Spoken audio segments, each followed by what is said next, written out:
Hello everyone, सभी दोस्तों को नमस्कार। आप सभी दोस्तों का अपने YouTube channel the knowledge success में स्वागत है।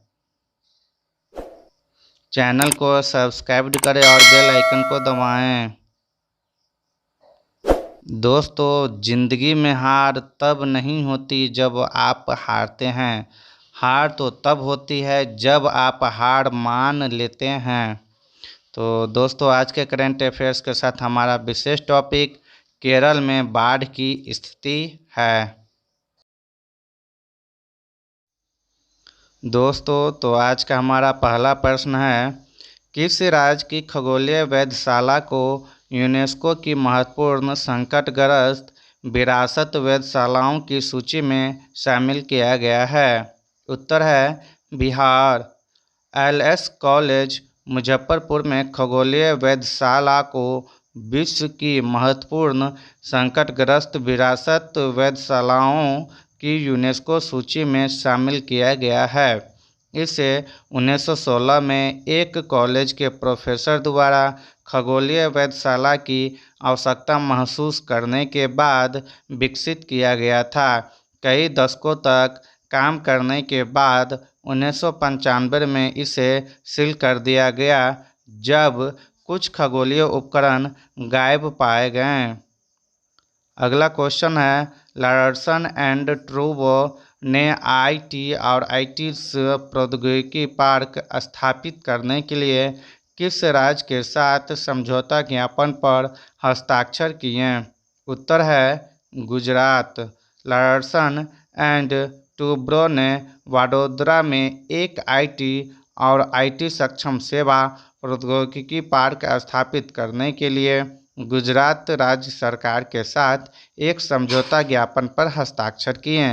L&T इस आईटी पार्क को अगले 5 साल में 7,000 करोड़ रुपए की निवेश से विकसित करेगी। यह एक वर्ष में 2,000 इंजीनियरों और अन्य पदों के लिए रोजगार और अगले 5 वर्षों में 10,000 प्रत्यक्ष और अप्रत्यक्ष रोजगार प्रदान करेगा। अगला क्वेश्चन है, विश्व का सबसे बड़ा तैरता सौर ऊर्जा संयंत्र किस राज्य में बनाया जाएगा? उत्तर है मध्य प्रदेश। नवीकरणीय ऊर्जा मंत्रालय की हालिया घोषणा के अनुसार मध्य प्रदेश के खंडवा में दुनिया का सबसे बड़ा तैरता हुआ सौर ऊर्जा संयंत्र बनने जा रहा है। इस संयंत्र से 2022-23 तक 600 मेगावाट बिजली पैदा होने की उम्मीद है और इसकी लागत 3,000 करोड़ रुपये से अधिक होने का अनुमान है। वर्तमान में भारत की सबसे बड़ी तैरती सौर ऊर्जा परियोजना तेलंगाना के रामागुंडम में परिचालित है, जिसका संचालन एनटीपीसी द्वारा किया जा रहा है। अगला क्वेश्चन है, आयकर विभाग के टीन 2.0 प्लेटफॉर्म पर अपने पेमेंट गेटवे प्लेटफॉर्म को सूचीबद्ध करने वाला भारत का पहला बैंक कौन सा है? उत्तर है फेडरल बैंक।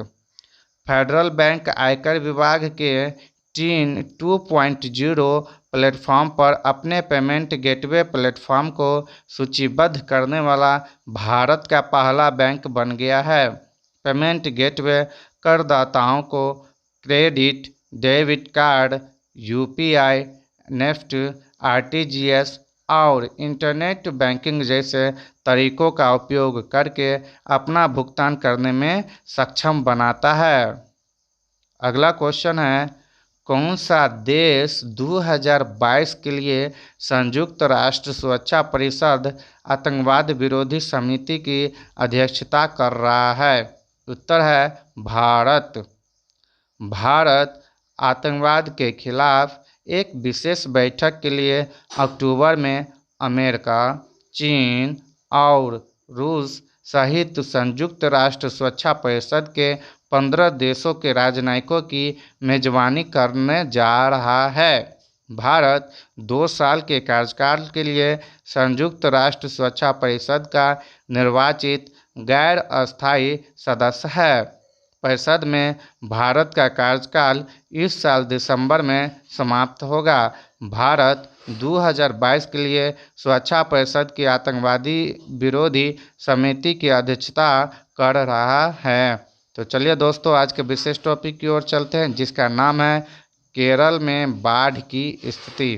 केरल एक बार फिर बाढ़ की जैसी स्थिति का सामना कर रहा है, जैसा कि वर्ष 2018 में तेज मानसूनी हवाओं के कारण उच्च तीव्रता की वर्षा स्थिति देखी गई थी। इसके अलावा बंगाल की खाड़ी के ऊपर 2-3 दिनों के भीतर एक कम दबाव का क्षेत्र बनने की उम्मीद है, जिससे वर्षा की बढ़ने की संभावना है। अब हम लोग बात करेंगे आखिर बाढ़ क्या होता है।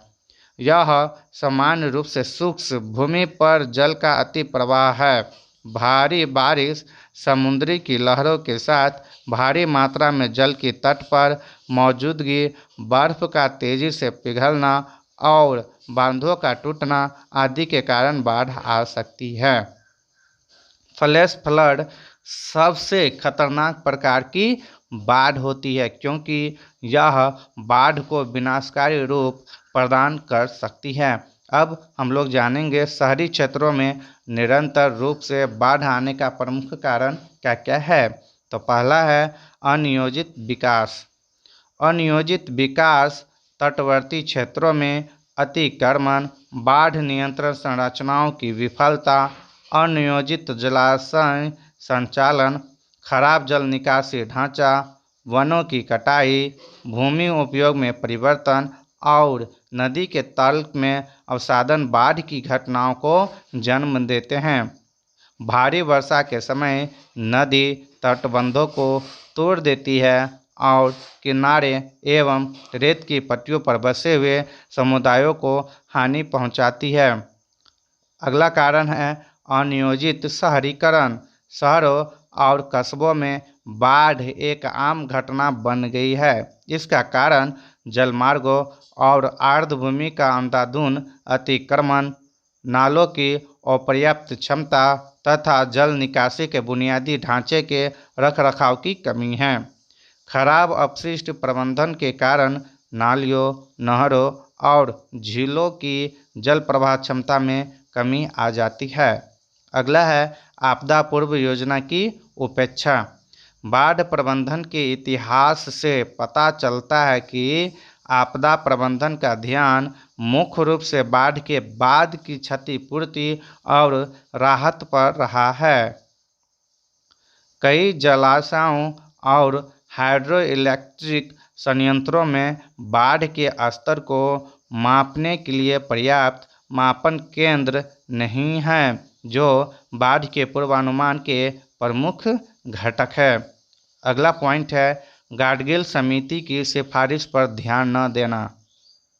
वर्ष 2011 में माधव गाडगिल समिति ने लगभग 1,30,000 वर्ग किलोमीटर क्षेत्र को पर्यावरण के प्रति संवेदनशील क्षेत्र गुजरात, कर्नाटक, केरल, महाराष्ट्र और तमिलनाडु में विस्तारित के रूप में घोषित करने की सिफारिश की। हालांकि 6 राज्यों में से कोई भी केरल की सिफारिश से सहमत नहीं था। इन राज्यों ने विशेष रूप से खनन पर प्रस्तावित प्रतिबंध, निर्माण गतिविधियों पर प्रतिबंध और जल विद्युत परियोजनाओं पर प्रतिबंध को लेकर आपत्ति जताई थी।